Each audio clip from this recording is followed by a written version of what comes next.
السلام علیکم ورحمۃ اللہ وبرکاتہ۔ معزز ناظرین کرام، ایک صاحب نے سوال کیا ہے کہ ختنہ کرنے کا حکم کیا ہے؟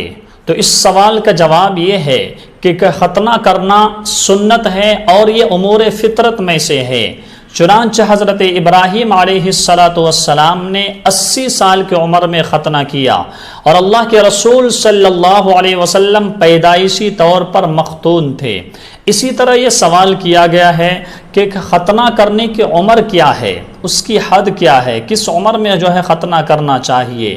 تو اس سوال کا جواب یہ ہے کہ ختنہ کرنے کی کوئی عمر متعین نہیں ہے کہ اس عمر میں ختنہ کیا جائے، 5 سال کی عمر میں، 6 سال کی عمر میں، 2 سال کی عمر میں۔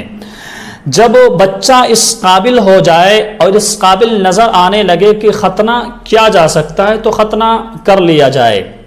البتہ افضل اور بہتر یہ ہے کہ 7 سال سے 12 سال کی عمر کے درمیان ختنہ کرا لیا جائے، کیونکہ ختنے کا تعلق جہاں ختنہ امور فطرت میں سے ہے، وہیں پر ختنے کے بہت سارے طبی فائدے بھی ہے، یعنی ختنہ کرنے سے بہت ساری بیماریوں سے، بہت ساری آفات سے اور بہت ساری پریشانیوں سے بچ جاتے ہیں۔ اس وجہ سے ختنہ جلد سے جلد کرا لینا چاہیے۔